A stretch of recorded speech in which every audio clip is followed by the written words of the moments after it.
د نفلي لمانځه په اړه فقهي مسأله که چا تر نیت کولو وروسته په نفلي لمانځه شروع وکړه د هغه لمانځه پوره کول واجب دي او که یې هغه لمونځ بې له پوره کولو پرېښاوه سخت ګناهکاره دی.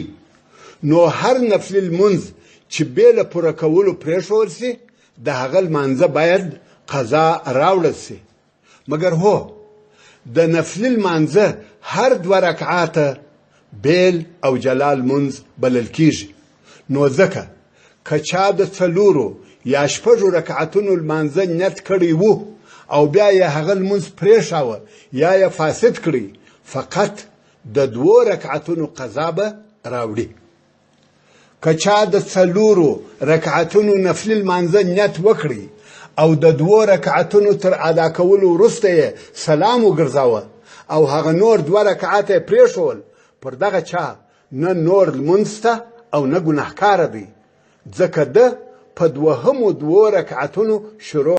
اوس نو که د لمونځ په جماعت و امام وایي سمع الله لمن حمده او مقتدی به وایي ربنا ولک الحمد او که د یوازې لمونځ کاوه نو دواړه به ته وایه. د دغه جملو ویل سنت دي او ترجمه یې داسې ده سمع الله لمن حمده. اصلا د سمعه ترجمه اوریدل دي خو دلته ترجمه په قبلولو سره کیږي او په لمن کې لام حرف جر دی مجرور یا محذوف دی چې هغه لحمد من حمده دی. نو ترجمه یې داسې کیږي چې قبول کی الله حمد د هغه چا چې د حمد ووایه.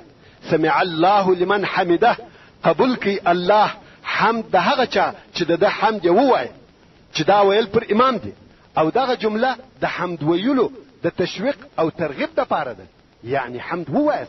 نو خود مقتدیان په جواب کې وایي ربنا ولک الحمد یعنی ای زموږ ربه تعالی ردی حمد وي او دغه جمله پر 3 قسمه ویل کېدلی سي. اول ربنا لك الحمد، دوهم ربنا ولك الحمد، درهم اللهم ربنا ولك الحمد. اسمعي رحمه الله وايي د وخت خلیفہ عبدالملک ابن مروان ته داسې یو سړی راوستی چې د هغو کسانو ملګری وو چې د عبدالملک پر ضد راپورته سوي وو او جنگ یې کاوه. عبدالملک امر وکړي چې دغه سړی غاړه ورپرې کړي یعنی ویې وژني. سړی وویل یا امیر المؤمنین دا هغه جزا نه ده چې ته یې باید ما ته راکړې. عبدالملک وویل نو کومه جزا درکړم؟ سړی وویل والله زه د فلاني سره نه وم راوتلی مګر ستا د ګټې او فایدې دپاره راوتلی وم ځکه زه ډېر ناسي سړی یم. د هر چا سره چې ملګری سم هغه مغلوبه کیږي او ناکامه کیږي او دغه زما د خبرې حقیقت په خپله تا ته درښکاره سو. زه ستا دپاره تر 100,000 نفرو عسکرو چې ستا ملګري وي خیر یم. عبدالملک دغه د ده پر خبره وخندل او یو ډاکټر د خپل ضرورت د رانیولو دپاره په بازار کې ګرځېدی. یو شناخته سړی پر پیښ سو. پس له سلام او احوال پوښتنې سړي ډاکټر ته وویل ډاکټر صاحبه ځای دې چیرې دی؟ هر وخت چې معاینه خانې ته درسم راته وایي ډاکټر له دې ځایه نقل سوی یا کډه سوی دی. ډاکټر وویل دا څوک درته وایي چې زه نقل سوی یم؟ سړي ویل هغه ستا تر معاینه خانې لاندې د هګیو د دکان خاوند راته وایي. ډاکټر د هګیو د دکان خاوند ته ورغلی او ویل ما په تا څه کړي دي چې څوک زما پوښتنه وکړي ته ورته وایه ډاکټر له دې ځایه نقل سوی دی؟ د هګیو د دکان خاوند ورته وویل ته ولې خلکو ته وایه چې هګۍ حساسیت پېښوي، هګۍ کلسترول زیاتوي؟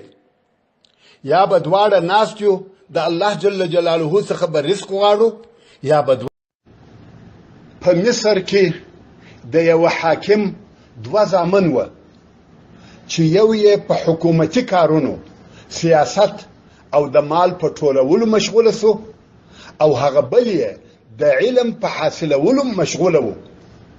څه موده وروسته د هغه یو ورور څخه لوی عالم جوړ سو او هغه بل ورور یې د مصر پاچا سو. نو دغه پاچا ورور به هغه عالم ورور ته د حقارت په سترګه کتل او ورته ویل به زه پاچاهي ته ورسېدم او ته په هغه مسکنت کې پاتې یې.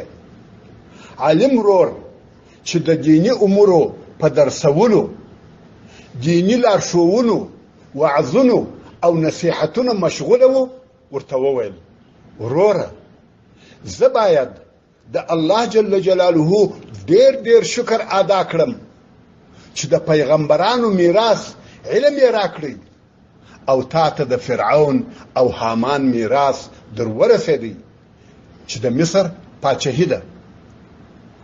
نور فرق ته